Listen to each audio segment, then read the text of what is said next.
இன்றைய காலை நிகழ்ச்சியின் அடுத்த பகுதியாக சந்தித்த வேளையில் நமது சிறப்பு விருந்தினருடன் ரமேஷ் பிரபா கலந்து உரையாடுவதை பார்ப்போமா?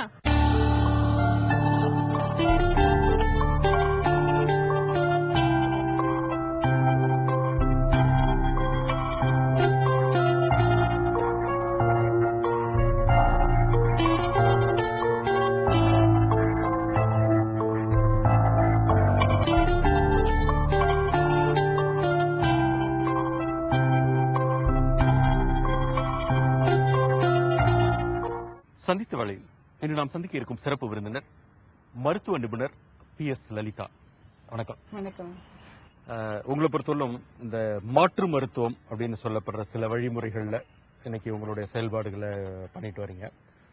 அதில் குறிப்பாக ரேக்கி, பிறகு இந்த ஸ்ட்ரோக் அக்குப்ரெஷர், இந்த வழிமுறைகள்ல சற்று அரிய நோய்களுக்கு மாத்திரை மருந்துகள் இல்லாமல், அதுதான் அதனுடைய சிறப்புத்தன்மை அப்படின்னு சொல்லலாம்.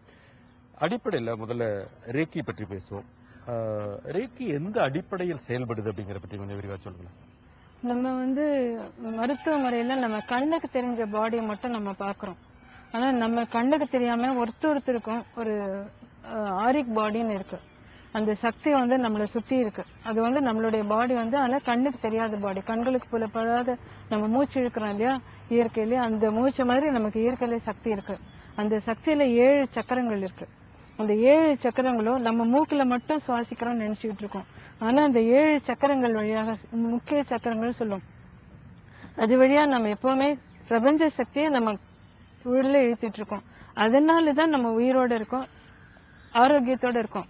இந்த ஆரோக்கியத்துக்கெல்லாம் காரணம் தடைப்படாத இயற்கையினுடைய சக்தி, பிரபஞ்ச சக்தி நம்ம சக்கரங்கள் வழியாக உள்ளே புகுந்து நம்மளுடைய பாடிக்கு உயிர் உள்ள சக்தியை கொடுக்கறது. இந்த உயிர் கொடுக்கிற சக்தி மட்டும் இல்ல, பிராண சக்தின்னு சொல்றோம் இல்லையா, உயிர் மட்டும் இல்ல, நம்ம ஹெல்த்தியாவும் வாழறதுக்கு இந்த 7 சக்கரங்கள் முக்கியம். இந்த 7 சக்கரங்களும் சமநிலையில வேலை செஞ்சா ஒரு சக்கரத்துக்கும் ஒரு ஹார்மோன் செக்ரேட்டிங் கிளாண்ட், எண்டோக்ரைன் கிளாண்டுக்கு உள்ள இருக்கு. அது ஒன்னொன்னும் ஒரு சக்கரத்தோட இணைப்பட்டது. சோ உள்ளுக்குள்ள இருக்கிற, பாடிக்குள்ள இருக்கிற கண்ணுக்கு தெரிஞ்ச எண்டோக்ரைன் கிளாண்டும், வெளியில கண்களுக்கு புலப்படாத ஆனா நம்ம பாடியை சேர்ந்த சக்கரங்களும் 7 சக்கரங்களும் சமநிலையில வேலை செய்யறச்ச நம்ம ஆரோக்கியமா இருக்கும். ஒரு சக்கரத்துல ஏதோ ஒரு காரணத்துக்காக சக்தி வர்றது, பாதை தடைப்பட்டா நம்ம அப்ப ஆரோக்கியம் கெடும். ஆனா இந்த சக்கரங்களுடைய தடைப்படுத்த அது எந்த மிஷினாலும் கண்டுபிடிக்க முடியாது. ஏன்னா அவங்க எல்லா டெஸ்டையும் பண்ணிட்டு உனக்கு ஒண்ணும் இல்லை அப்படின்னா, ப்ராப்ளம் இருக்கும் அவங்களுக்கு, ஆனா உனக்கு ஒண்ணும் இல்லை, நீ யூஆர் இமேஜினிங் டிசீஸ் அப்படின்னு சொல்லுவாங்க இல்லையா, அந்த நேரத்துல இந்த சக்கரங்கள் சரியா வேலை செய்யலாம் நாங்க சொல்றோம். அப்ப என்ன பண்றோம், இந்த பிரபஞ்ச சக்தி நீங்க என்ன செய்றீங்கிற பத்தி விரிவா பேசுறதுக்கு முன்னால, இந்த சக்கரங்கள்ங்கிற ஒரு விஷயம் அறிவியல் பூர்வமானதா?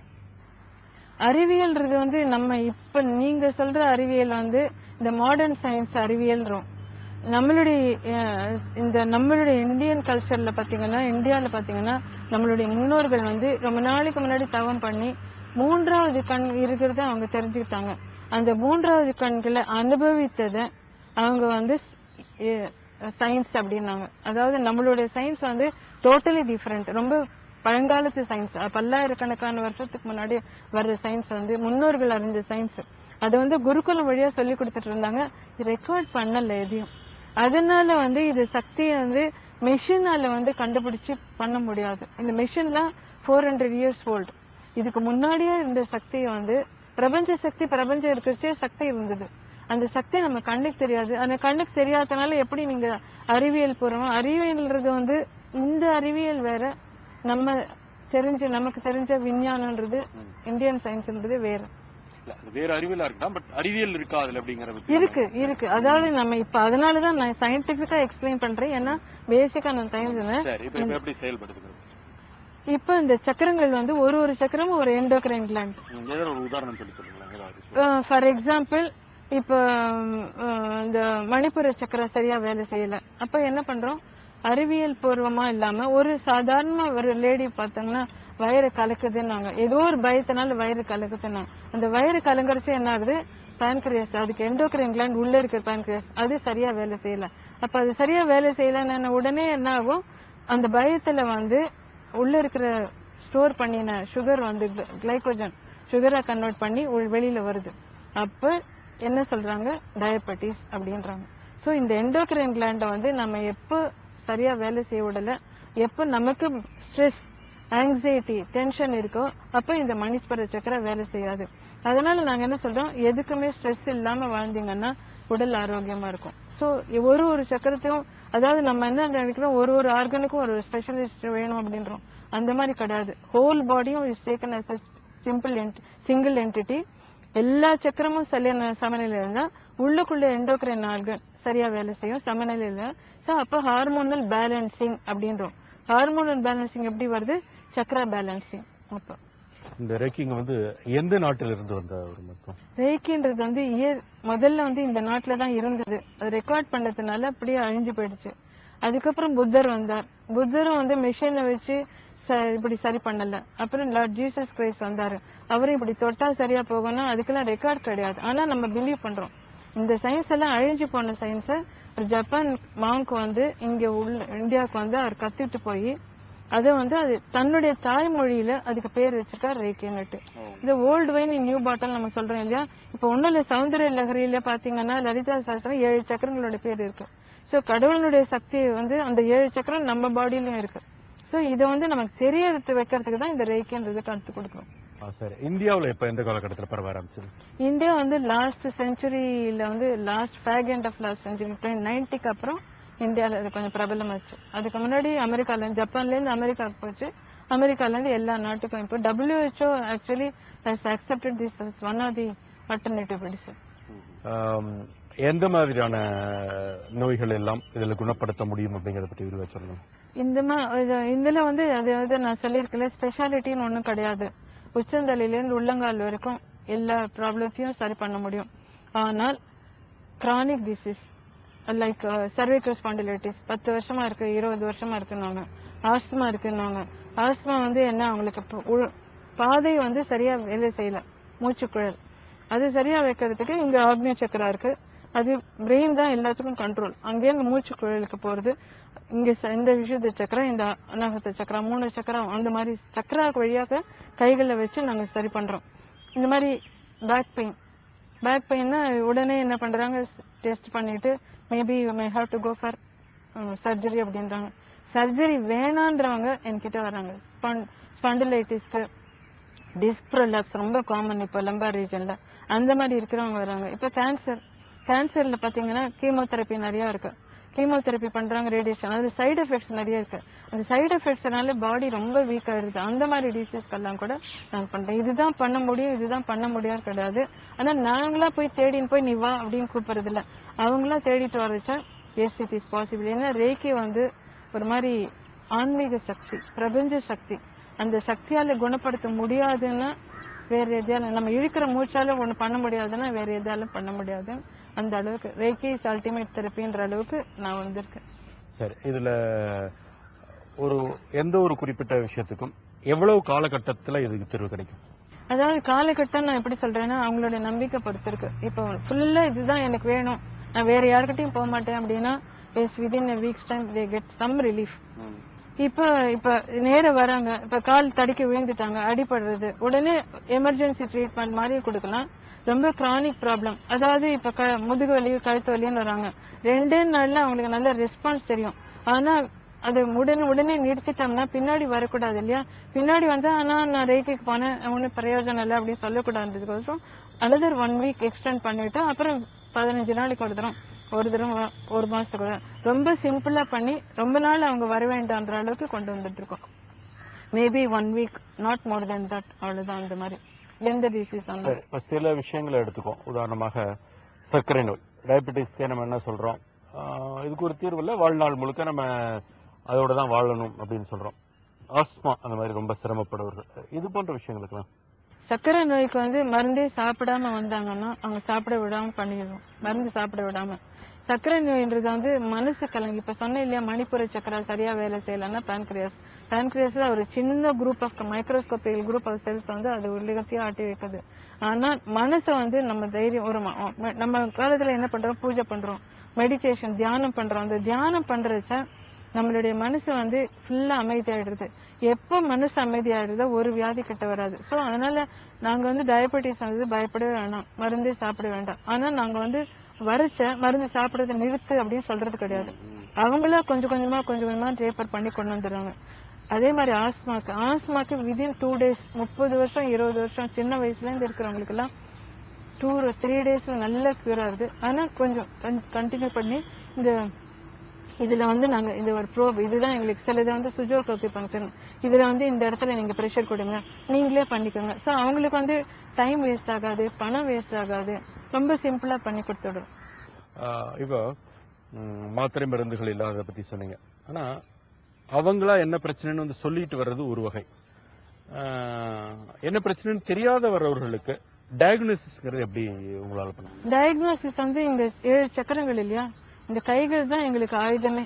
இந்த கைகள் வந்து நம்ம சாப்பிடுறதுக்கு சண்டை போடுறதுக்கு மட்டும், வேற எதுக்கு மட்டும், எழுதுறதுக்கோ படிக்கிறதுக்கோ மட்டும் இல்ல. ஆனால் இந்த கைகளை வச்சுட்டு, இந்த கைகளுக்கு வந்து ஒரு சக்கரா இருக்கு, இந்த சக்கரா வச்சுட்டு நாங்க ஸ்கேன் பண்றோம். ஸ்கேன் பண்ணாலே தெரிஞ்சிடும். ஆனா நாங்க ஸ்கேன் பண்ணி உங்களுக்கு இந்த வியாதின்னு சொல்றது இல்லை. ஏன்னா நம்ம வியாதின்னு ஒன்று சொல்லிட்டோம்னா அந்த வியாதி அவங்க மனசுக்குள்ள பதிஞ்சுக்கிறது. எப்ப நீங்க வந்து மனசுக்குள்ள அந்த வியாதியை பதிய வச்சுட்டீங்களோ அந்த வியாதியில இருந்து வெளில வர முடியாது. எனக்கு டயபெட்டிஸ்னா உங்களுக்கு தான் டயபெட்டிஸ் ஆயிடும். அப்ப எனக்கு டயபெட்டிஸ் எப்ப நீங்க ப்ரோசஸ் பண்றீங்களோ டிசீஸ் ப்ரோசஸஸ் யூ. அதனால மனசுல வந்து நீங்க எனக்கு இந்த டிசீஸும் சொல்லாதீங்க. டயக்னோஸ் பண்றதுக்கு இந்த இதை தவிர நான் வந்து இன்னொன்னு பண்ணிட்டு இருக்கேன், சுஜோக் அக்குபங்க்சர். சூன்னா கொரியன் லாங்குவேஜ்ல, சூன்னா ஹேண்ட் பாம்ல, ஜோக்குன்னா ஃபுட். இந்த ரெண்டுத்துலயுமே எல்லா ஆர்கன்ஸும் ரெப்ரசென்ட் ஆயிருக்கு. இது லைக் ரிஃப்ளெக்ஸாலஜி மாதிரி கிடையாது. எல்லா ஆர்கன் நம்ம பாடியில எப்படி இருக்கோ அதே ஆர்டர்ல எல்லா ஆர்கன்ஸும் ரெப்ரசென்ட் ஆயிருக்கு. இப்ப என்ன பண்றோம், இது தலை, இங்க த்ரோட், இங்க லங்ஸ், அதுக்கப்புறம் ஸ்டமக், இங்க லிவர், இங்க இப்படி எல்லா ஆர்கன்ஸும் இங்கேயே இருக்கு. அதனால டயக்னோஸ் இப்ப வயிற்று வலி அவங்க வராங்க, அவங்களுக்கு நான் என்ன சொல்றேன், எப்பவுமே ஒரு பேஷண்ட் வந்து அவங்கதான் முதல் டாக்டர். எனக்கு எங்க வலி இருக்குன்னு எனக்கு தான் முதல்ல தெரியும். அப்புறம் போய் நான் டாக்டர் கிட்ட சொன்னா அவங்க வந்து ஒரு டெஸ்ட் பண்ணி அது பண்ணி கண்டுபிடிக்கிறாங்க. ஆனா இதெல்லாம் பண்றதுக்கு முன்னாடி பேஷண்ட் வந்தா அவங்கள நான் பேச வைப்பேன்.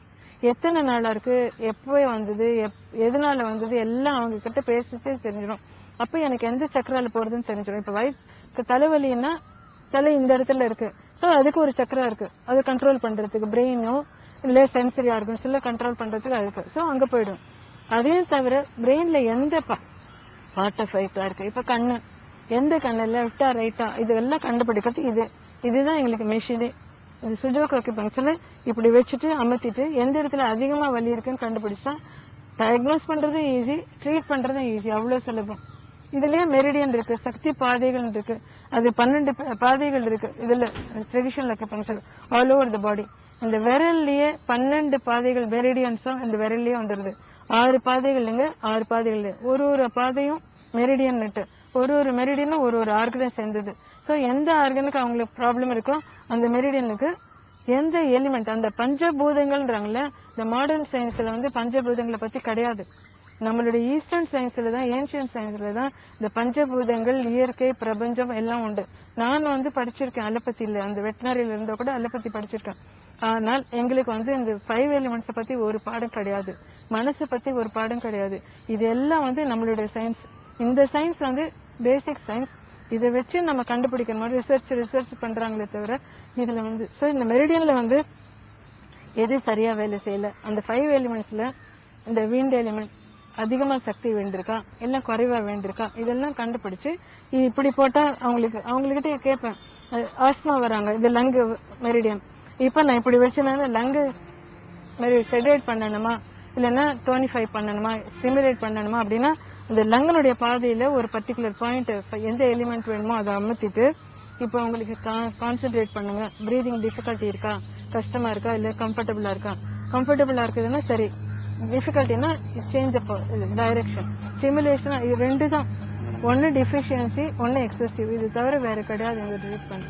சரி, இப்போ பொதுவாகவே வந்து அக்குபஞ்சர் அப்படிங்கிறது ஒரு மாற்று மருத்துவமாக கொஞ்ச நாட்களாகவே இருக்கிற ஒரு விஷயம். அக்குபஞ்சருக்கும் அக்குப்ரெஷருக்கும் முதல்ல அடிப்படை வித்தியாசம் என்ன? அக்குபங்க்சர்னா இப்ப ரெய்க்கினா இப்படி பண்றோம், தொடாமே ஆரிக் பாடியில. அக்குப்ரெஷர்னா இப்படி தொட்டு இப்படி பிரஷர் கொடுக்குறோம். அது கூட ஜென்ட்லா டச் பண்ணா போறோம். அக்யூபங்க்சர்னா நீடில் போடணும் அந்த பர்டிகுலர் பாயிண்ட்ல. ஸோ அதனால நீடில் போட்டாக்கா அந்த அக்யூபங்க்சர் ஸ்பெஷலிஸ்ட் கிட்ட தான் வரணும். இப்போ நீடில் போடுறோம்னா இப்போ we have to take proper precaution. Needle வந்து ஸ்டெர்லைஸ் பண்ணணும், அதுக்கப்புறம் நீடில் எடுத்த அப்புறமா அந்த இடத்த ஸ்டெர்லைஸ் பண்ணணும், இதெல்லாம் இருக்கு. ஸோ அதனால கொஞ்சம் படிச்சவங்க தெரிஞ்சாலும் ஸ்டெரிலிட்டி பத்தி தெரியணுமே தவிர பேசிக்கா அனாட்டமி, பிசியாலஜி, தெரப்பட்டிக்ஸ், சர்ஜரி, கைனகாலஜி அதெல்லாம் தெரிய வேண்டாம். ஸோ இது ரொம்ப சிம்பிளா இருக்கு. நீடில் எந்த இடத்துல போடணும்னு கற்றுக் கொடுக்குறாங்க. நீடில் போட வேண்டாம், எல்லாம் பேசிக்கா அது வந்து சைனால 5000 இயர்ஸ்க்கு முன்னாடி வந்த சயின்ஸ் இது. அந்த சாதாரணமா போறவங்க எல்லாம் கூட கையில நீடில்ஸ் வச்சிருப்பாங்க, போட்டு போயிட்டே இருப்பாங்க. இப்போ வந்து மாடர்ன் சயின்ஸ்ல வந்து இது நீடில் போட்டா ஹெப்படைட்டிஸ் வரும், எய்ட்ஸ் வரும்ன்றதுனால அதனால நான் கொஞ்சம் ப்ரிகாஷன் எடுத்துட்டு எல்லாரும் நீடில் போடாதீங்க. ப்ரெஷர் அதே பாயிண்ட்ல ப்ரெஷர் கொடுத்தீங்கன்னா நல்ல ப்ரெஷர் பண்றத நீங்க கான்சென்ட்ரேட் பண்ணுங்க, உங்க பாடியில கான்சென்ட்ரேட் பண்ணுங்க அப்படின்னு சொல்லி கொடுத்துடுறோம். So easy. அவங்களுக்கும் நாங்க ப்ரெஷர் ட்ரீட்மெண்ட் வரவங்கள்ட்ட ஆஸ்மா வரும் சொன்னீங்க இல்லையா, இந்த இடத்துல அமுத்துங்க, கான்சென்ட்ரேட் ஆன் யுவர் லங்ஸ் அப்படின்னா பிரீதிங் வந்து பிகம்ஸ் ஈஸியர். அவ்வளவு சிம்பிள். சரி, அக்குப்ரெஷருங்க என்னன்னு சொன்னீங்க, நீங்க இப்ப சுஜோக் அக்குப்ரெஷர்னு சொல்றீங்க, அது எந்த வகையில மாறுபட்டது? அதுதான் சுஜோக்குன்னா எல்லா ஹேண்ட்லயே எல்லா ஆர்கன்ஸும் இருக்கு. அக்யூபங்க்சர் அப்படின்றது வந்து all over the body, Chinese acupuncture, எல்லாம் நிறைய புள்ளிகள் இருக்கு. ஆனா இது வந்து refined version of traditional Chinese acupuncture. அதாவது எல்லா மெரிடியன் அவங்க கொடுக்குற எல்லா மெரிடியன், இங்க 6 மெரிடியன், காலில் 6 மெரிடியன், எல்லாத்துக்கும் கனெக்ஷன் அதே இங்க கைகளில் கொண்டு வந்துடும். இதுல வந்து டயக்னோசிஸும் ஈஸி, ட்ரீட்மெண்ட்டும் ஈஸி. அதனால யார் வேணா பண்ணலாம், யார் வேணா கத்துக்கலாம் அப்படின்னு சொல்ற மாதிரி. பேர்ஃபுட் டாக்டர்ஸ் இருந்தாங்க இல்லையா அந்த கால சைனீஸ்ல, அதுக்கு இது ரொம்ப உபயோகப்படும். இப்ப எல்லாருமே மெடிசன் படிக்க முடியாது, காஸ்ட்லி அஃபேர். இதுல வந்து கண்டுபிடிக்கிறது ஈஸி. அதனால எல்லாரும் கத்துக்கோங்க, பண்ணுங்க, நீங்க சுகமா வாழுங்க அப்படின்ற அளவுக்கு நாங்க பண்ணிட்டு இருக்கோம். சரி, இப்ப இந்த ரேக்கி அக்குப்ரெஷர் ரெண்டையும் காம்பினேஷனா பயன்படுத்துறது உண்டா? ஆமா, அதை பற்றி சொல்லுங்க. ரேக்கி வந்து சக்கராஸ் வழியா போடுறோம். இதே 7 சக்கரங்கள் இந்த கையிலயும் இருக்கு. நம்ம பாடி தானே இந்த கையில, இந்த பாடி வந்து இங்க தலை, இங்க த்ரோட்டு, இங்க வந்து ரெஸ்பிரேட்டரி ஆர்கன்ஸ், இங்க வந்து அப்டாமினல் ஆர்கன்ஸ் அப்பர் பார்ட்ல, டைஜஸ்டிவ் சிஸ்டம் இங்க லோயர் பார்ட்ல இருக்கு, ரீப்ரொடக்டிவ் ஆர்கன்ஸ் இங்க இருக்கு, யூரினரி சிஸ்டம் இங்க இருக்கு, எல்லா சிஸ்டம்ஸும் இங்க இருக்கு. அதனால டயக்னோஸ் பண்றச்சு இப்படி பண்றோம். இப்போ இந்த 7 சக்கராஸ் இருக்கு இல்லையா, டாப்ல வந்து சகஸ்ரஹர சக்கரான்னு இருக்கு. இந்த டாப் எங்க இங்க இருக்கு சகஸ்ரஹர சக்கரா. இந்த நெத்தி போட்டுக்கிட்ட ஆக்னேய சக்கரா இருக்கு, இங்க ஆக்னேய சக்கரா வந்துடும். இங்க த்ரோட்ல வந்து விசுத்த சக்கரா, கண்ட்ரோலிங் த ஆர்கன்ஸ் ஹியர், க்ரோத்துக்கு எல்லாத்துக்கும், த்ரோட் தைராய்டுக்கு இங்க சக்கரா இருக்கு. அப்புறம் இந்த இடத்துல ஒரு சக்கரா இருக்கு, 7 மேஜர் சக்கராஸ், அனாகத்த சக்கரா, அது இங்க வந்துடுது. இங்க வந்து படிப்புற சக்கரா இங்க இருக்கு, அதுதான் டயபெட்டிஸ்க்கு, டைஜஸ்டிவ் சிஸ்டம் இங்க இருக்கு. அப்புறம் லோயர் அப்டமன்ல சுவாதிஷ்டான சக்கரா. அப்புறம் பின்புற மூலாதாரம். நமக்கு உயிரோடு இருக்கணும்னா ஒரு ரூட் இருக்கு. நம்ம பிளான்ட்ஸுக்கு தான் ரூட் இருக்குன்னு நினைச்சுட்டு இருக்கோம், பிளான்ட்ஸுக்கு மட்டும் இல்ல நமக்கும் ரூட் இருக்கு. அந்த மூலாதார சக்கரா வந்து பேசிக், அது வந்து இந்த இடத்துல இருக்கு, டிப் அது பேக் போன்ல அந்த இடத்துல இருக்கு. ஸோ 7 மேஜர் சக்கராஸும் இங்கே இருக்கிறதுனால சக்கராஸ் வழியாவும் போகலாம், மெரிடியன்ஸ் வழியாவும் போகலாம், ஆர்கன்ஸ் கண்டுபிடிக்கிறது. எல்லா பாடியும் இங்க இருக்கு, பாடியில இருக்கிற சக்கரம் முழுக்க இங்கே இருக்கு. நான் சக்கரா வழியாவும் போட்டு இங்க ட்ரீட்மெண்ட் கொடுத்தேன்னா ஈஸி ஆயிடும். உங்களை பொறுத்தவரை நீங்க அடிப்படையில ஒரு கால்நடை மருத்துவர், அதுல இருந்து இந்த விஷயத்துக்கு ஈடுபாடு வந்து அந்த பின்னணி பற்றி சொல்லுங்க. அதாவது நான் நிறைய பேஷண்ட பார்த்து, என்னோட ஸ்டூடெண்ட்ஸே நிறைய தலைவலி வருவாங்க, லீவ் போடுவாங்க, அது பண்ணுவாங்க இது பண்ணுவாங்க, ஏன் இப்படி கஷ்டப்படுறாங்க, ஏன்னா அவங்களுக்கு வந்து ட்ரைமஸ்டர் பேட்டர்ன், ஒரு நாள் லீவ் போட்டா எக்ஸாம் எழுத முடியாது, அந்த மாதிரி இருக்கிறச்ச இந்த பசங்கள்லாம் இவ்வளவு கஷ்டப்படுறாங்களே நம்ம ஏன் அப்படின்னா, ஒரு நாள் ஜஸ்ட் லைக் தட் ஏதோ ஒரு இதுல சேனல்ல வந்து ரேக்கிய பத்தி பார்த்தேன். Then I thought this is our science அப்படின்னு சொல்லிட்டு நான் கத்துக்கிட்ட மறுநாள்ல இருந்து I thought this is our science, this is the science, இதுக்கு மிஞ்சி வேற சயின்ஸ் கிடையாதுன்னு ஒரு நம்பிக்கை எனக்கு. ஸோ இந்த சயின்ஸ் வந்து ஜீவாதாரம், நமக்குள்ள இருக்கிற சக்தியை நம்ம தெரிஞ்சுக்கிட்டோம்னா வேற சக்தி தேவை கிடையாது. ஒரு மருந்து வந்து கெமிக்கல், நம்ம பாடி வந்து is made up of only shakti, energy. அந்த எனர்ஜி இல்லாம இந்த ஃபிளஷோ போனோ வேலை செய்யாது. நமக்குள்ள இருக்கிற சக்தியை வேலை செய்யறதுக்கு ஒரு ட்ரீட்மெண்ட் இருக்கிறச்ச வை நாட் ஐலாண்ட். அதுக்கப்புறம் நான் கத்துக்கிட்டு காலேஜில் இருக்கிறச்சே பண்ணேன். அதுக்கப்புறம் then I thought I should devote my attention only to this. So it is something beyond my mind which has brought me to this. அந்த வகையில பார்க்கும்போது இப்போ நம்ம வந்து கால்நடை மருத்துவம் தனியாக படிக்கிறோம், மனிதர்களுக்கான மருத்துவம் தனியாக படிக்கிறோம். ரெண்டுக்கும் எந்த புள்ளியில் அடிப்படை வித்தியாசம் வருது? புள்ளிகள்னு வந்து நீங்க பாத்தீங்கன்னா அனிமல்ஸ் வந்து இப்படி 4 கால்ல இருக்கு, நம்ம 2 கால்ல நிக்கிறோம். ஆனா நம்ம அறிவை யூஸ் பண்றோம், அதனால நமக்கு நிறைய டிசீஸ் வருது. எல்லா சக்கராஸும் 7 மேஜர் சக்கராஸும் அதுலயும் இருக்கு, நமக்கும் இருக்கு. அது only thing is they don't use there brain. நம்ம பிரெயின் அதிகமா தேவைக்கு அதிகமா 6வது வரை யூஸ் பண்றதுனால டிசீஸ் நிறைய வருது. ஆனா அதே நமக்கு இருக்கிற 7 சக்கரங்களும் இருக்கு, எல்லா பாகங்களும் இருக்கு. ஆனா they don't use their sixth sense, அதனால they don't suffer. 6வது அறிவை யூஸ் பண்றது நல்ல விஷயமா தானே சொல்லுவாங்க. நீங்க நோய்களுக்கு காரணம் சொல்றீங்க, எப்படின்னு சொல்லுங்க. இப்ப நான் தேவையில்லாம எங்கேயோ ஏதோ நடக்குது, நான் என் அதை பத்தி நான் கவலைப்படுறேன். நான் கவலைப்படுறதுனால என்னுடைய ஆரிக் பாடியில வர்ற சக்தி வந்து தடைப்படுறது. அதனால எனக்கு டிசீஸ் வருது. ஒண்ணும் இல்ல, ஒரு கோபம் வருது. கோபம் வந்ததுன்னா எப்படி வருது? எனக்கு கோபம் வருதுனால எனக்கு எதிராளி வந்து அவங்களுக்கு சப்போர்ட் பண்ணல, என்னுடைய மணிப்புர சக்கரை அனாவசியமா இரிட்டேட் ஆகுது, அதனால எனக்கு அசிடிட்டி வருது. ஸோ 6வது அறிவை யூஸ் பண்ண கோபம் வருது. ஏன் கோபம் வருதுன்னா என்னுடைய மனசு வந்து என்னுடைய கண்ட்ரோல் இல்லை, அனாவசியமா I am losing my temper. அதே மாதிரி காம்படிஷன் ஜாஸ்தியா இருக்கு, ஸ்ட்ரெஸ். அதனால இன்னைக்கு வேலைக்கு இருக்கோம், நாளைக்கு இருக்கமோ என்ன கம்பெனி மூடிட்டு போயிடுவாங்க. அந்த ஸ்ட்ரெஸ் இருக்கு பாருங்க, அதுதான் பேசிக் காஸ் ஃபார் செவரல் டிசீஸ். அதனால இந்த ஸ்ட்ரெஸ் இல்லாம அனிமல்ஸ் வாழ்ந்துட்டு இருக்குது. ஆனா நம்ம டொமஸ்டிகேட் பண்றதுனால அந்த அனிமல்ஸ்க்கும் நம்மளால ஸ்ட்ரெஸ் வருது, அதனாலதான் அனிமல்ஸ்க்கும் டிசீஸ் வருதுன்னு என்னுடைய அபிப்பிராயம். இன்னைக்குமே பாத்தீங்கன்னாக்க கால்நடை மருத்துவத்துல படிக்கிற பெண்கள் சதவீதங்கிறது ஓரளவுக்கு தான் இருக்கு. ஆனா அந்த காலத்திலே வந்து கால்நடை மருத்துவம் படிக்கணும்னு உங்களுக்கு எப்படி அந்த பின்னாடி? அது அப்படி இல்லைங்க, எனக்கு வேற ஆப்ஷன் கிடைக்காது. மெடிக்கலுக்கு அப்ளை பண்ணேன், வெட்டினரிக்கு அப்ளை பண்ணேன். நான் காலேஜ் படிச்சா எனக்கு வெட்டினரி சயின்ஸ்னா என்னன்னே தெரியாது, உள்ள போனேன். ஆனா ஒண்ணு, எனக்கு எது கொடுத்தாலும் அதை ஒழுங்கா பண்ணணும் அப்படின்ற ஒரு இதுல வெட்டினரி சயின்ஸை பத்தி பிவிஎஸ்சின்னா என்னன்னு தெரியாம நான் காலேஜ்குள்ள நுழைஞ்சேன். ஆனா அதுல வந்து நான் காலேஜில் பண்ணிட்டு அதுலயும் அனாட்டமி ரொம்ப கஷ்டமான சப்ஜெக்ட். அதுல நான் வந்து கொஞ்சம் எடுத்துட்டு இன்ட்ரெஸ்ட் எடுத்து, ஆனா அது ஒரு மாதிரி ஃபேனட்டிக் மாதிரி. எனக்கு ஐ லவ் தட் சப்ஜெக்ட். அதுல மைக்ரோஸ்கோபிக்கல் ஸ்ட்ரக்சர் எல்லாத்தையும் பார்த்தனால எனக்கு in and out of the body. எனக்கு வந்து நான் அனாட்டமி வந்து பேசிக். அனாட்டமி இல்லாம பிசியாலஜி கிடையாது, சர்ஜரி பண்ண முடியாது. நான் டீச் பண்ணிட்டு இருந்தனால எனக்கு அந்த டீச்சிங், அந்த சப்ஜெக்ட்ல ஆழ்ந்த அனுபவம், அது வந்து இப்ப எனக்கு இது ரொம்ப உதவியா இருக்கு. அதே மாதிரி முடிச்ச உடனே ஆசிரியர் பணி எடுத்துக்கிட்டதுக்கான அடிப்படை அப்ப வந்து எங்க டீன் தான் காலேஜ்ல போட்டு, அனாட்டமி ரொம்ப சப்ஜெக்ட் வந்து ரொம்ப கஷ்டமான சப்ஜெக்ட், யாருமே வரமாட்டேன்றாங்க. I am just putting because I was young at that time. நான் போடுறேன், ஒன்னாலே other people should love that subject. ஏன்னா அனாட்டமியில நிறைய ஃபெயிலியர்ஸ் வரும். 100 பேர் ஸ்டூடெண்ட்னா 20 பேர் தான் பாஸ் பண்ணாங்க ஃபர்ஸ்ட் அட்டெம்ப்ட்ல. அந்த மாதிரி டஃப் சப்ஜெக்ட். ஏன்னா இங்க ஹியூமன்ல ஒரு அனாட்டமி ஒருத்தர் ஹியூமன் பீக் தான். இங்க 4 சப்ஜெக்ட் படிக்கணும், டிஃபரன்ஷியல் இதெல்லாம் இருக்கு. ஆடு மாடு கோழி, வராததெல்லாம் யானையை பத்தி புலியை பத்தி தான் தெரிஞ்சுக்கணும். அந்த மாதிரி சப்ஜெக்ட் அது. அந்த கஷ்டமான சப்ஜெக்ட், படிக்கிறதும் கஷ்டம், எக்ஸாம்ல பாஸ் பண்ணா அவங்க ஃபில்டர் பண்ணிடுவாங்க. அந்த மாதிரி சப்ஜெக்ட் நான் வந்து அட்ராக்ஷன் அப்படின்னு போட்டாரு. ஆனா I was attracted to anatomy. நீங்க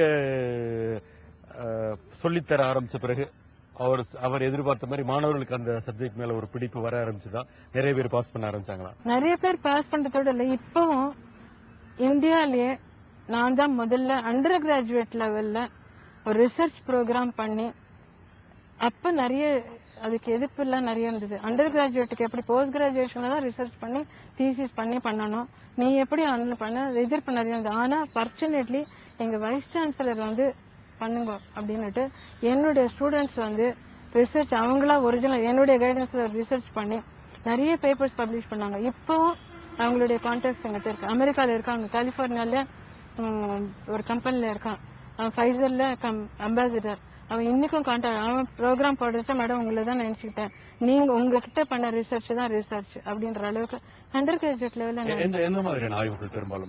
பெரும்பாலும் மைக்ரோஸ்கோபிக்கல் ஸ்ட்ரக்சர் அதுல வந்து நிறைய பண்ண வேண்டியது. அதுல வந்து நான் வந்து இப்ப வெறும் அனாட்டமியில வந்து இந்த மசில் இங்க இருக்கு, போன் இங்க இருக்கு அப்படின்றத விட இது வந்து நம்ம அப்ளை பண்ணலாம். இப்ப ஒன்றும் இல்லை, நானே நிறைய ரிசர்ச் பண்ணியிருக்கேன். நம்மளுடைய இம்யூன் சிஸ்டம் இருக்கு இல்லையா, பாடி எதிர்ப்பு சக்தியை பத்தி நான் நிறைய ரிசர்ச் பண்ணியிருக்கேன். அதனாலதான் சில டைம்ல நான் என்ன சொல்றேன், உங்களுடைய வேக்சின் அது வந்து நான் படிக்கிறச்சே ஹியூமன் அனாட்டமி படிச்சேன் கையில. எனக்கு வந்து ஐ வாஸ் இன்ட்ரெஸ்டட். ஹிஸ்டாலஜி சொல்லி கொடுத்தா நீங்க வெட்டாரி மட்டும் படிக்காத, இதையும் தெரிஞ்சுக்கோங்க அப்படின்னு சொல்லிட்டு நான் கத்து கொடுத்துருக்கேன் ஹியூமன் ஹிஸ்டாலஜி. இதுல ஐ வாஸ் இன்ட்ரெஸ்டட். ஏன்னா சும்மா இதுல மட்டும் தெரிஞ்சுல போறாது, இதுக்கு அப்ளை பண்ணலாம். சும்மா தெரிஞ்சுட்டு வந்து எனக்கு இது இருக்கு அப்படின்னு அப்ளை பண்ணணும் இல்லையா? நம்ம அப்ளை பண்றச்ச வந்து பேசிக்கா இது ஆர்கன் இருக்கு, இதுக்கு எதுக்காக இருக்கு, இதுல வந்து இம்யூன் சிஸ்டம். இப்ப குழந்தைக்கு உடனே போலியோ வேக்சின் கொடுக்கறோம். அதுக்கு முன்னாடி சிம்பால் அம்மாவுடைய பிரெஸ்ட் மில்க் இருக்கு இல்லையா, அது வந்து நேர போய் வேலை செஞ்சதான் அந்த இங்க இருக்கிற ஆர்கனை பத்தி எனக்கு தெரியும். இது என்னுடைய ஃபங்க்ஷன், இது வந்து சரியா வேலை செஞ்சாதான் இம்யூனோகுளோபுலின் அப்சர்வ் பண்ணும், அதுக்கு இம்யூனிட்டி கிடைக்கும்.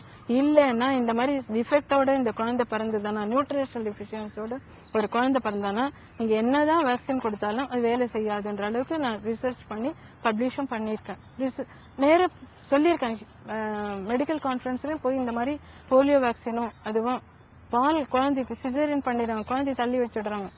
அப்போ போலியோ வேக்சின் கொடுக்குறாங்க. ஆனா குழந்தைய தள்ளி வச்சுட்டாங்கன்னா அந்த குழந்தைக்கு பால் கொடுக்கறதுக்கு முன்னாடியே இம்யூனோகுளோபுலின் போறதுக்கு முன்னாடியே இம்யூன் சிஸ்டம் வேலை செய்யறதுக்கு முன்னாடியே நீங்க வேக்சின் கொடுத்தா அது attenuated vaccine. It may not function, it may function அல்லன்னா கொஞ்ச நாள் கழிச்சு வேற எதனா வரதுக்கு சான்சஸ் இருக்குன்னுட்டு அந்த மாதிரி ஹைப்போதெட்டிக்கல் இதெல்லாம் கொடுக்கும். உங்களுடைய ஆசிரியர் பணிங்கிறது கிட்டத்தட்ட ஒரு 30 ஆண்டுகள் சொல்லலாமா? 30 ஆண்டுகள் சொல்லலாம். அந்த இதுல இன்றைக்குமே வந்து எந்த மாதிரியான ஒரு ஆசிரியரை மாணவர்களுக்கு அதிகம் பிடிக்கும்? சொல்லி கொடுக்குறாங்க சார், உயிரை விட்டு நாங்க சொல்லி கொடுக்குறோம். ஏன்னா எங்களுக்கு என்னன்னா அவன் பாஸ் பண்ணா போறாது, அவன் பாஸ் பண்ணி அவன் போய் நல்ல பேர் எடுக்கணும். ஒரு வெட்டர் ஸ்டூடெண்ட்னா anatomy is big difficult subject. அவங்க வந்து நல்ல மார்க் எடுத்தா போறாது, நல்ல குட் சிட்டிசனா இருக்கணும். அதனால நான் வந்து சில பசங்கள்லாம் அவங்க அம்மா அப்பா விட்டுட்டு வந்து காலேஜில் வந்து இதுல ஹாஸ்டல் இருக்கிறச்ச they think they have got all liberties, என்ன வேணா பண்ணலாம் அப்படின்னுட்டு அந்த மாதிரி ஸ்டூடெண்ட்டை நான் தனியாவே கூப்பிட்டு இந்த மாதிரி பண்ணாது, உங்க அம்மா அப்பா எப்பவுமே பக்கத்துல இருக்காங்கன்னு நினைச்சுக்கோங்க அப்படின்னு கவுன்சிலிங் கொடுப்பேன். சில பசங்க தமிழ் மீடியத்திலேருந்து வருவாங்க, நான் தமிழ்ல தனியா உனக்கு சொல்லி கொடுக்குறேன், இங்கிலீஷ்ல தான் கிளாஸ் எடுப்பேன், நான் தனியா வா உனக்கு தமிழ்ல சொல்லி கொடுக்குறேன், அதை நீ புரிஞ்சுக்கோ, ஆனா இங்கிலீஷ்ல தான் எக்ஸாம் எழுதணும், வேற வழி கிடையாது. நான் தான் எக்ஸாமினரு, டீச்சரு எக்ஸாமினர் 2 பேரும். ஆனா நீ வந்து சரியா எழுதலைன்னா நமக்கு மார்க் கொடுக்க முடியாது. அதனால பண்ணுங்க. இந்த மாதிரி இருக்கிறதுனால அந்த மாதிரி பசங்க வந்து எல்லா பசங்களுமே அனாட்டமிக் டிஃபிகல்ட் சப்ஜெக்ட் ஃபெயில் ஆக்கினா கூட they used to love me. அந்த மாதிரி ஆசிரியர்களுக்கு அவங்க சொல்லி கொடுக்குற விதம், அவங்களுடைய கான்டாக்ட் வித் ஸ்டூடெண்ட்ஸ், அவங்களுடைய நல்ல எண்ணங்கள், அவங்கள வளர்க்கறதுக்கு இதெல்லாம் இருந்ததுன்னா ஆசிரியர்களுக்கு நன்மதிப்பை பெறுவார்கள்.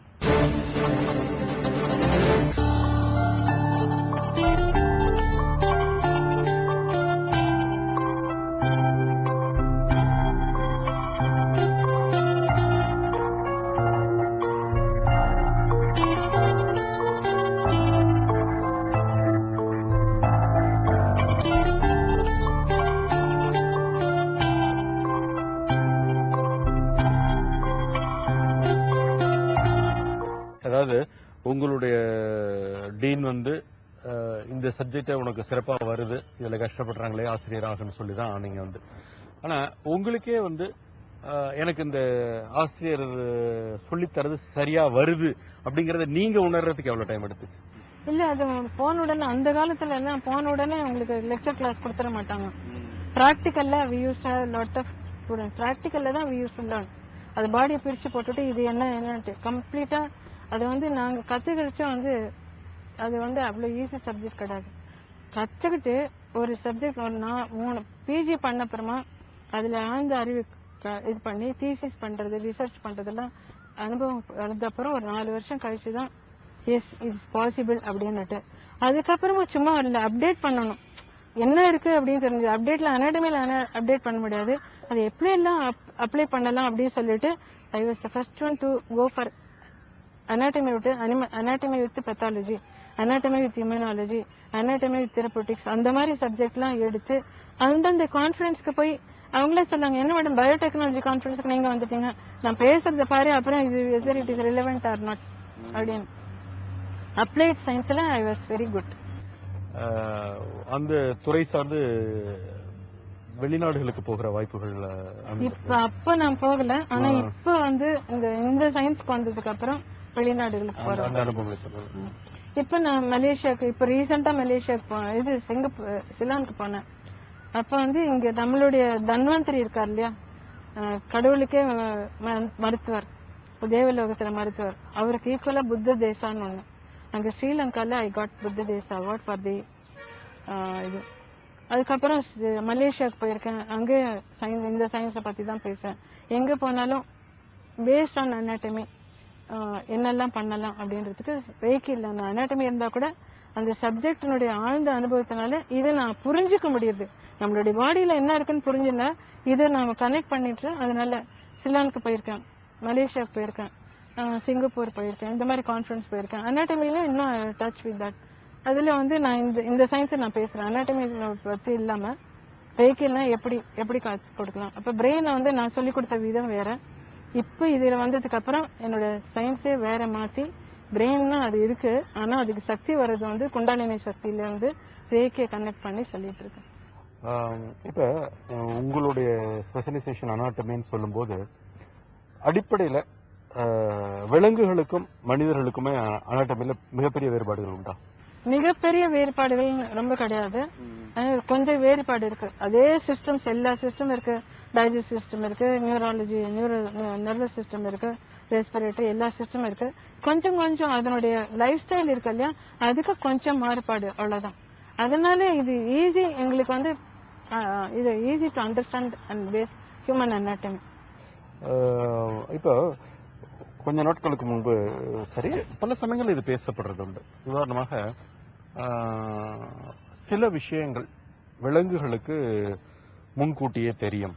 உதாரணமாக ஒரு சுனாமி அந்த காலகட்டத்தில் பார்த்தீங்கன்னாக்க மனிதர்கள் பாதிக்கப்பட்ட அளவுக்கு விலங்குகள் பாதிக்கப்படலை. அவர்களுக்கு அந்த உணவுகள் முதலே தெரிஞ்சு அவங்க வேற இடத்துக்கு போயிடுவாங்கிற மாதிரி ஒரு கருத்து. அதை பற்றி சொல்லுங்க. அதாவது அவங்களுக்கு சோனார்ன்றது இல்லையா இருக்கா இல்லையா, அவங்களுக்கு அந்த அனிமல்ஸ்க்கு வந்து அந்த ரேடியேஷன் இருக்கு இல்லையா, அந்த சக்தி, பிரபஞ்ச சக்தி, அது வந்து அதுக்கு அப்சர்வ் பண்றது. நமக்கு வந்து அந்த மேசல்ன்றது இல்லையா செகண்டரி எடுத்து பிரைமரி. இப்போ வந்து பிரெயினுடைய டெவலப்மெண்ட்டை பார்த்தீங்கன்னா அந்த கால இயற்கையிலே முன்னாடி இருந்தது ஆர்ச்சிபேலியம்னுட்டு. அதுக்கப்புறம் நம்ம பிரெயினை வளர்த்து நம்மளுடைய படிப்பினுடைய அறிவினால அதை வளர்த்து பிரெயினுடைய ஆக்டிவிட்டிஸ் ஜாஸ்தியா இருக்கு. ஆனா இந்த ஆர்ச்சிபேலியம்ன்றது வந்து அனிமல்ஸ்க்கு ஜாஸ்தி. அந்த சக்தியினால அது வந்து பிரபஞ்சத்துல நடக்கிற சக்தியெல்லாம் அது அறிவு முன்கூட்டியே அறிஞ்சு அது அடங்கிடும். அந்த அடங்கரிச்சே இது ஏதோ நடக்க போகுதுன்னு மனுஷங்களுக்கு தெரியும். அதனால அடுத்து இன்றைக்கு வருகிற அவ்வப்போது பரவுகிற பல்வேறு நோய்கள் பாத்தீங்கன்னா விலங்குகளை தொடர்பு படுத்தியதாக இருக்கு.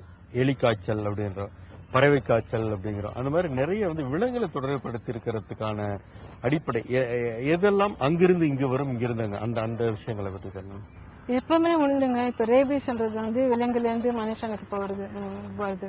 அந்த மாதிரி நிறைய டிசீஸ் இருக்கு. ஆனா இப்ப வந்து நம்ம தேவையில்லாம அந்த காட்டுக்குள்ள போய் அந்த அனிமல்ஸை ஹேண்டில் பண்ணி, அந்த அனிமல்ஸை வந்து கிஸ் பண்ணி, நீங்க பார்த்திருப்பீங்க இதுல மீடியால, அதுல வந்து அதை ஹேண்டில் பண்ணி அவங்களுக்கு அதுக்கு சில டிசீஸ் வந்து எக்ஸ்க்ளூசிவ்லி சில அனிமல்ஸ்க்கு தான் இருக்கும், அது ஹியூமனுக்கே வராது. ஆனா இவங்க போய் அது கிட்ட இருந்து அதையே ஹேண்டில் பண்றோம். we are interested in animals வந்து அனிமல் ஆக்டிவிஸ்ட் தாங்க. we love animals. காட்டுல இருக்கிற அனிமல்ஸ் காட்டுல தான் இருக்கணும். வீட்டுல நீங்க தெரியாம டொமஸ்டிகேட் பண்ணிட்டீங்க, அதுல காட்டுக்குள்ள போய் அது கூடவே இருக்கிற சில வைரஸ் வந்து நம்ம கிட்ட தோத்துருச்சு, அது அதே டிசீஸ் வராது, மாடிஃபை ஆகும், ஸ்ட்ரெயின்ஸ் மாடிஃபை ஆகும், மியூட்டேஷன் பேரு. ஸோ அந்த மியூட்டேட்டட் வைரஸ் வந்து நம்ம தோத்தி நாட்டுக்குள்ள வரும். அப்போ வந்து நாட்டுக்குள்ள வரைச்சு அந்த மியூட்டேட்டட் வைரஸ் வந்து வேற டிசீஸ் வரும். நம்மளா போய் அதை அப்சர்வ் பண்ணிக்கிறோமே தவிர அனிமல்ஸ்ல சில டிசீஸ் இது பொறால இருந்து சிட்டோகோசிஸ்ன்னு வரும். அது அந்த காலத்துலயே நாங்க வெட்டினரிலேயே படிச்சிருக்கோம். சில டிசீஸ் வந்து ஜூனாட்டிக் இம்பார்ட்டன்ஸ் உண்டு, அதெல்லாம் வரும். ஆந்த்ராக்ஸ், ரேபிஸ், இந்த மாதிரி டிசீஸ். ஆனா சில டிசீஸ் வந்து exclusively for animals, human beings பரவாயில்ல. நாய்க்கு வந்து வருமே தவிர ரேபிஸ் வந்து சில, ஆந்த்ராக்ஸ் வந்து சில அனிமல்ஸ் வரும். ஆந்த்ராக்ஸை கட் பண்ணவே கூடாதுன்றாங்க. கட் பண்ணினா இப்ப என்ன பண்றாங்க, அது ஆந்த்ராக்ஸ் தானே, என்ன பண்ணி கட் பண்ணி ஓபன் பண்ணி பண்ணாங்க, டிசீஸ் வரும், ஹியூமன் பீயிங்ஸ்க்கே வரும். இந்த மாதிரி நம்ம தேவையில்லாம காட்டுக்குள்ளேயும் அந்த nature we are killing the nature. அப்ப என்ன பண்றோம், அங்க அனிமல்ஸ் வந்து உள்ளுக்குள்ள, இப்ப சிறுத்தை வந்து ஏன் உள்ளுக்குள்ள வருது, ஏன்னா we are killing the destroying the nature. அதனால நம்ம தேவையில்லாம அனிமல்ஸ் கிட்ட போய் அதுகிட்ட தொத்திட்டு வச்சு அந்த சில வைரஸ் வந்து எக்ஸ்க்ளூசிவ்லி ஃபார் வைரஸ் அது வந்து நம்மளா பரப்புறமே தவிர அதுங்க வந்து பரப்புறது இல்லை.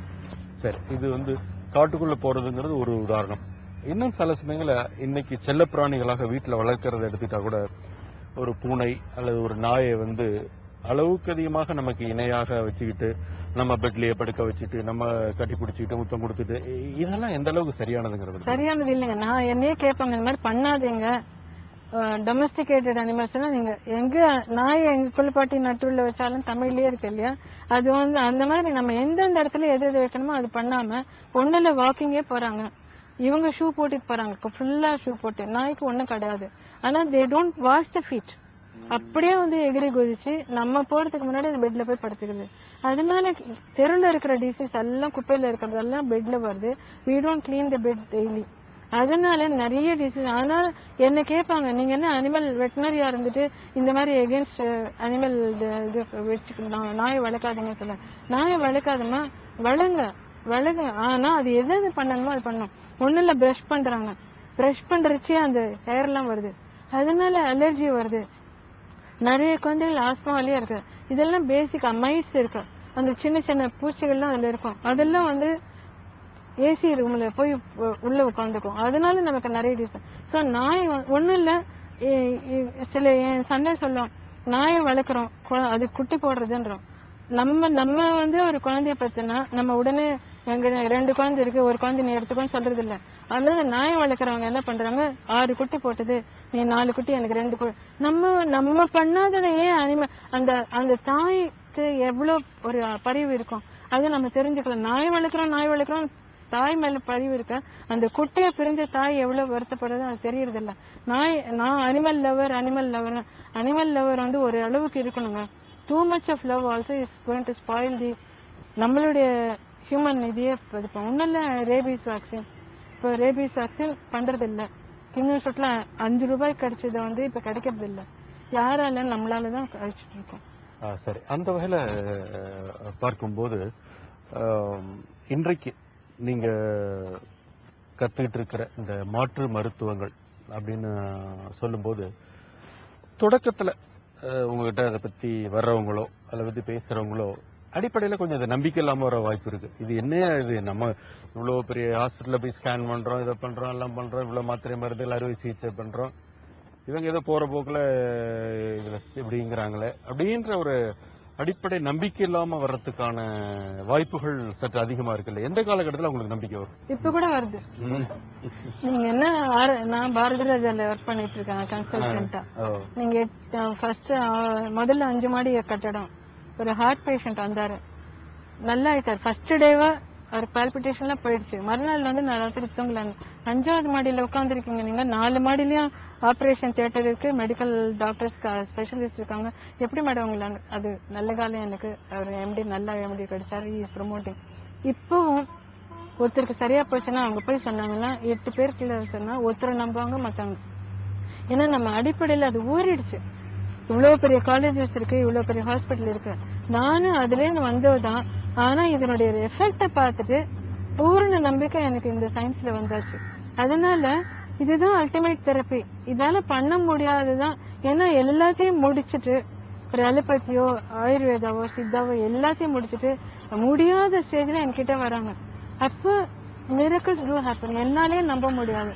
அந்த மாதிரி மிரக்கிள்ஸ் ஹேப்பன்ஸா நான் டெஃபினெட்லி ஐ ஹவ். அப்ப என்கிட்ட வர்றவங்க 2 நாள்ல கொஞ்சம் குணமான உடனே அவங்களுக்கு நம்பிக்கை வருது. முதல் நாள் கொஞ்சம் வருவாங்க, யாரோ சொன்னாங்க அப்படின்ட்டு வர்றாங்க. அதுக்கப்புறம் when they feel the difference, they develop some confidence in this. Yes, it is. எல்லாரும் நம்புறது இல்ல. அது சரி. இப்ப இதுல ரிலாப்ஸ்னு சொல்லப்படுற மீண்டும் வரக்கூடிய வாய்ப்புகள் இருக்கிறதா? அதுக்குதான் நாங்க என்ன பண்றோம், சரியா போயிடுச்சுன்னுடுவாங்க. சரியா போயிடுச்சுன்னா கூட நான் வந்து அவங்களை விடுறது இல்ல. 1 மாசம் கழிச்சு வா, 2 மாசம் கழிச்சு வா, ஒரு வாரத்துல சரியா போயிடுச்சுன்றாங்க. ஒரு லேடி வராங்க, இப்போ அவங்க வெயில்ல போனா தலைவலி வரும், அது இது ஸ்னீசிங் வரும். அந்த மாதிரி இருக்கவங்க ஒரு 3 நாள்ல சரியா போச்சுட்டாங்க. 3 நாள்ல சரியா போச்சுன்னா சரியா போகாதுமா, பின்னாடி வரக்கூடாது. அதனால நீ என்ன பண்ற, வாரத்துல ஒரு நாள் வந்து போ. 6 மாசம் வராங்க, மாசத்துல ஒரு நாள் போறாங்க, முந்தா நாள் வந்து அவங்க வேற ஏதோ அசிடிட்டி இல்லை, எப்படி கம்ப்ளீட்டா சரியா போச்சு. ஸோ ரிலாப்ஸ் வராம இருக்கிறதுக்கு இதை விடாம நாங்க மாசத்துல ஒரு நாள் இல்ல 15 நாள் ஒரு நாள் அவங்களுடைய ரெஸ்பான்ஸை பொறுத்துட்டு இந்த மாதிரி பண்றோம். பொதுவாகவே எந்த ஒரு மருத்துவத்துக்காகவும் குறைந்தது தொடர்ந்து எத்தனை நாட்கள் வர வேண்டியிருக்கும்? டிபெண்ட்ஸ்ங்க. இப்போ கிரானிக் கேன்சர் பேஷண்ட் வராங்க, அவங்களுக்கு வந்து அவங்க கீமோதெரப்பி போறாங்க, ரேடியேஷன் போறாங்க, நாங்க வேண்டாம்னு சொல்றது இல்லை. அதே மாதிரி டயாலிசிஸ் போறாங்க, வேண்டாம்னு சொல்லுங்க, நீங்க பாட்டுக்கு போங்க. ஆனா அவங்க அதனுடைய சைடு எஃபெக்ட்ஸ்க்கெல்லாம் நீங்க இருக்கு. அதனால அவங்க எத்தனை நாள் போறாங்களோ அது வரைக்கும் போயிட்டு இருக்கும். ஆனா ஆஸ்மா அந்த மாதிரி சமாச்சாரம்னா ஒரு வாரம் வர சொல்லிட்டு அதுக்கப்புறம் வாரத்துல ஒரு நாள் 2 நாள் அவங்களுக்கு அக்குப்ரெஷர் பாயிண்ட் கொடுத்ததுனால அவங்க வராம நீங்களே பண்ணிக்கோங்க அப்படிங்கிற. ஸோ முதுகு வலி நான் பாயிண்ட்ஸ் கொடுத்துறேன், இந்த இடத்துல அமைச்சினீங்கன்னா உங்களுக்கு சரியா போயிடும். ஸோ அவங்களுக்கு வந்து வர வேண்டிய அவசியம் கிடையாது. ஸோ தொடர்ந்து ரொம்ப கிரானிக் பேஷண்ட்னா முதல் 2-3 நாள் இல்ல ஒரு வாரம் கண்டினியூஸா வரணும். அதுக்கப்புறம் டிபெண்ட்ஸ் ஆன் த ரெஸ்பான்ஸ், வாரத்துல ஒரு நாள் இல்ல அது மாதிரி. அதுல சில பேருக்கு வந்து இன்னைக்குதான் வந்ததுன்னா நாளைக்கே வர வேண்டாம், அது டிபெண்ட்ஸ். சரி, இப்ப நீங்களே சொல்லி கொடுத்து சில பாயிண்ட்ஸ் அவங்களா பண்ணிக்கும் போது அதுல ஏதாவது ரிஸ்க் இருக்கா? தப்பா பண்ணிடுறதுக்கான ரிஸ்க் ஏதாவது இருக்கா? இல்ல, இதுல சைடு எஃபெக்ட்ஸே கிடையாது. அதாவது சரியான இடத்துல பண்ணா பலன் இருக்கும், தப்பான இடத்துல பலன் இல்லாம போகுமே தவிர வேற எதுவும் நடக்கிறதுக்கான வாய்ப்புகள் கிடையாது. இதுல வந்து நாங்க ஈவன் டிஸ்டன்ஸ் டீலிங் பண்றோம். இங்க இருந்து இப்ப போன் பண்றோம், நான் போன் பண்றேன், இப்ப இன்னொருத்தர் வந்து கையில ரிசீவர் வச்சுட்டாங்க, ஆனா அவங்களுக்கும் இதுக்கும் வேற கண்ட்ரில இருந்தா கூட நேர டைரக்ட் கனெக்ஷன் கிடையாது. பட் அது அந்த மாதிரி ஏதோ ஒரு சக்தி இருக்கு இல்லையா. நம்ம பிசிக்ஸ்ல வந்து ஃபாஸ்டஸ்ட் மூவிங் எனர்ஜி வந்து லைட்ன்றோம், அதை விட ஃபாஸ்ட் கண்ணை மூடிட்டு 3வது கண்ணு நமக்கு இருக்குல்ல, அதை வந்து நாங்க கத்து கொடுக்குறோம் எங்க இருக்குன்னுட்டு. நெத்தி பொட்டுல வந்து இந்த இடத்துல 3வது கண்ணு இருக்கு, இதுக்கும் அவங்களுக்கும் கனெக்ஷன் பண்ணி கம்யூனிகேட் பண்ணி டிஸ்டன்ஸ் டீலிங் நிறைய பேருக்கு பண்றோம். இப்ப வெளியில ஃபாரின் கண்ட்ரில இருக்கிறவங்க எல்லாம் எனக்கு டிஸ்டன்ஸ் டீலிங் பண்ணுங்க, ஓவர் தி ஃபோன் சம்டைம்ஸ் எமர்ஜென்சில நான் டிஸ்டன்ஸ் டீலிங் பண்ணிட்டு இருக்கேன். இப்படி ஒரு மருத்துவத்தை நீங்க கால்நடை மருத்துவம் படிச்சிருந்தா கூட உங்களுடைய ஆர்வம் காரணமா இதன் மேல இருக்கிற நம்பிக்கை காரணமா கத்துக்கிட்டு இன்னைக்கு நிறைய பேருக்கு இந்த சேவை செஞ்சுட்டு வரீங்க. இப்ப இதை வந்து இன்னும் பல 100 பேருக்கு நம்ம கற்றுத்தந்து இதை பரப்ப முடியுமா? 100 பேர் இல்ல, நான் 93ல ஆரம்பிச்சேன், 96ல கத்து கொடுக்க ஆரம்பிச்சேன். ஒவ்வொரு மாசமும், ஏன்னா இது வந்து இது இவ்வளவு நல்லா இருக்கு, இது ஏன் மக்களுக்கு பரவக்கூடாது? இது சக்கராவை பத்தி நமக்கு தெரியாது. ஏன்னா நான் அனாட்டமி படிக்கிட்ட உடம்புடைய ஒரு பாதம் தெரியுமா, வெளியில இருக்கிற சக்கராவை பத்தி எனக்கு தெரியாது. இதை கத்துக்கிட்டேன், இதை கத்துக்கிட்டுதான் மற்றவங்களுக்கு சொல்லிக் கொடுக்கணும் அப்படின்ற ஆர்வத்துல. ஏன்னா எனக்கு என்னன்னா எல்லாரும் நல்லா இருக்கணும், அதனால இதை கத்து கொடுத்தாதான் அவங்களே பண்ணிப்பாங்க அப்படின்ட்டு நிறைய பேரை கிரியேட் பண்ணிருக்கேன். நிறைய பேர் நான் மட்டும் கத்து கொடுக்கறது கூடாது, நிறைய பேர் கத்து கொடுக்கறதுக்கு நம்ம தயார் பண்ணணும். ஒரு ஆசிரியரா இருந்துட்டு இன்னொரு ஆசிரியர் தயார் பண்ணணும்ட்டு நிறைய மாஸ்டர்ஸை கிரியேட் பண்ணிருக்கேன். அவங்க வந்து எல்லாருக்கும் கத்து கொடுத்துட்டு இருக்காங்க. இதே சுஜோ காஃபி பரிசை கத்து கொடுத்துட்டு இருக்கேன், ரேக்கியும் கத்து கொடுத்துட்டு இருக்கேன். நிறைய ஆயிரக்கணக்கான ஸ்டூடெண்ட்ஸ் எனக்கு கத்துக்கிட்டு பரப்பிட்டு இருக்காங்க. சரி, அந்த வகையில வந்து சில பாயிண்ட்ஸ்ல சில ப்ரெஷரை வச்சு பல விஷயங்களை இது பண்ண முடியும், அவங்களே சுயமா செஞ்சுக்க முடியும் சொன்னீங்க. அப்படி பார்த்தா இன்னைக்கு அன்றாடம் வருகிற சில விஷயங்களுக்கு ஒரு ஒரு தலைவலி, ஒரு கோல்டு, இந்த மாதிரி சில அடிப்படை விஷயங்களுக்கு என்னென்ன செய்யலாங்கிறத சொல்லிக் கொடுக்க முடியும். இப்போ தலைன்றது வந்து கம்ப வந்து ஹெட், அவ்வளவுதான். இங்க டிப்பு தலை வந்து தலை இங்க இருக்கு இல்லையா. இந்த தலைய நம்ம சின்ன பசங்க எல்லாம் கண்ணு மூக்கு வரைவாங்க இல்லையா, அது அப்படியே இருக்குங்க. அவங்க வந்து சயின்ஸ் நம்ம கத்து கொடுக்கலையே தவிர எல்லாமே அவங்க தெரிஞ்சுக்கிட்டாங்க. அந்த காலத்துல வந்து இதை நான் இப்ப சுஜோகன் சொல்றேன்னே தவிர நான் வந்து இதே இதுல குழந்தைக்கு வந்து போட்டு ஒரு துணியை போட்டு இது பாரு ஆடுறதுன்ற அதேதான். இந்த கண்ணுக்கு கீழே இந்த இடத்துல மூக்கு இருக்கு இல்லையா, அதே ஆர்கன்ஸ். இப்ப கோல்டுன்னா என்ன, இந்த இடத்துல ஒரு லைன் இந்த இடத்துல அமைச்சுக்கோங்க, கண்ணை மூடிட்டு மூக்குல கான்சென்ட்ரேட் பண்ணுங்க, அவ்வளவுதான். கான்சென்ட்ரேஷன் பிரஷரை வந்து தொட்டா போறோம், ஆனா மூக்குல வந்து நம்மளுடைய டோட்டல் கான்சென்ட்ரேஷன் இருக்கணும். கான்சென்ட்ரேஷன் ரொம்ப இம்பார்ட்டன்ட். அதே மாதிரி தலைவலி, தலை வந்து இங்க இருக்கு, அதுக்கு கண்ணுக்கு மேல எங்க இருக்கு, இந்த இடத்துல.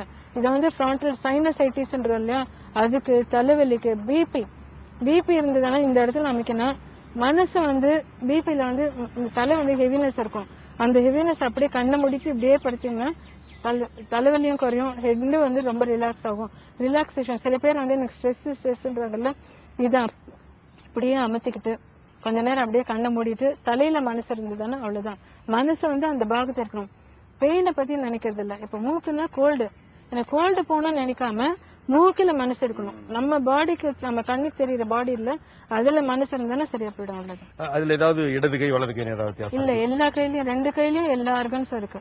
இடதுக்கு நம்ம யூஸ்வலா வலது கை யூஸ் பண்றோம் இல்லையா, அதனால யூஸ்வலி இப்ப ரைட் லெஃப்ட் ஹேண்ட்ல எழுதுறவங்களா இருந்தா யூ ஜஸ்ட் டூ திஸ். அதே ஆர்கன், இந்த ஒன்லி திங் இஸ் இந்த லைன் இங்க இருக்கு. இதுதான் மூக்கு எப்படி இருக்கு இல்லையா, அதே மாதிரி இங்க லைன் இருக்கு. இந்த இடத்துல அமைச்சிட்டா கோல்டுக்கு வந்து மெடிசனே கிடையாதுங்க. Within half an hour you get the relief. அந்த மாதிரி. இந்த துறை சார்ந்து உங்களுடைய எதிர்கால லட்சியம் அல்ல திட்டங்கள்ங்கிறது என்ன? எனக்கு என்னன்னா, இதுக்காக ஒரு தனியா ஒரு மருத்துவ ஹாஸ்பிட்டல் மாதிரி கட்டி ஒரு ரிசர்ச் சென்டர் மாதிரி வச்சு இதை நிறைய பரவ செய்யணும். பரவ செஞ்சாதான் மக்கள் வந்து ஒரு மருந்து இல்லாம மாத்திரை இல்லாம வாழ முடியும் அப்படின்னு ஒரு நம்பிக்கை. அந்த நம்பிக்கைக்கு ஊன்றுகோலா ஒரு இடம் வேணும். அந்த இடத்துல வந்து உட்காந்துட்டு எல்லாரும் என்கிட்ட கத்துனவங்க எல்லாம் அங்க வந்துட்டு அவங்க வந்து இதை ஸ்ப்ரெட் பண்ணினாங்கன்னா, இப்போ ஒரு யோகாவுக்கு ஒரு ஹால் இருக்கு. இப்ப பெரிய கோயில், இது கோவிலுக்கு அடுத்தது. இது கோவில் போகாம இங்க வராங்க. ஏன்னா பிரபஞ்ச சக்தி எங்கேயும் இருக்கு. இப்ப பிரபஞ்ச சக்தி நீங்க கோவிலுக்கு போவானா, இந்த இயற்கையில பார்க்கணும். நமக்குள்ள கடவுள் இருக்காரு. இந்த கடவுளுடைய சக்தி நமக்குள்ள இருக்கு, ஜீவாத்மா. இந்த சக்தியை நம்ம எல்லாருக்கும் பரப்பணும்னா ஒரு இடம் வேணும். இது எல்லாரும் கத்துக்கணும்ன்றது. பாமர மக்கள் அத்தனையும் கத்துனாங்கன்னா, அவங்களுக்கு கிராஸ் ரூட் லெவல்ல போனாங்கன்னா மருந்துக்காக எவ்வளவு செலவழிக்கிறாங்க. ஒரு டயக்னோசிஸ்னா டெஸ்ட்னா ஆயிரக்கணக்கா லட்சக்கணக்கு. இதெல்லாம் இல்லாம நம்ம வாழணும்னா இதுதான் வாழ வைக்கும் கலை. வாழும் கலைன்னா நான் வாழறேன், ஆனா இது மக்களை வாழ வைக்கும் கலை. இந்த கலை. உங்களுடைய பணிகள் மேன்மேலும் சிறக்க எங்களுடைய வாழ்த்துக்கள். இந்த சந்திப்புக்காக எவ்வளவு நேரம் ஒதுக்கிருக்கு. எனக்கு இவ்வளவு அழகான ஆப்பர்ச்சுனிட்டி கொடுத்து எங்களை உரையாடி இதை பத்தி விரிவாக சொல்லுறதுக்கு ஒரு ஆப்பர்ச்சுனிட்டி கொடுத்ததுக்கு நான் நன்றி சொல்ல கடமைப்பட்டிருக்கேன். கலைஞர் டிவிக்கும் நன்றி. வணக்கம். தான் கற்று பயிற்சி பெற்றது அடிப்படையில் கால்நடை மருத்துவமாக இருந்தாலும் மாற்று மருத்துவ முறைகளான ரேக்கி மற்றும் சுஜோக் அக்குப்ரெஷர் சார்ந்து பல தீராத நோய்களை மாத்திரை மருந்துகள் இல்லாமல் தீர்க்கும் பணிகளை செய்து வருவதையும் அதை பலருக்கு கற்றுத் தருவது பற்றியும் தன்னுடைய அனுபவங்களை இதுவரை நம்மோடு பகிர்ந்து கொண்டார் இன்றைய சிறப்பு விருந்தினர் PS லலிதா. மீண்டும் நாளை காலை இன்னொரு சிறப்பு விருந்தினரோடு சந்திப்போம். நன்றி, வணக்கம்.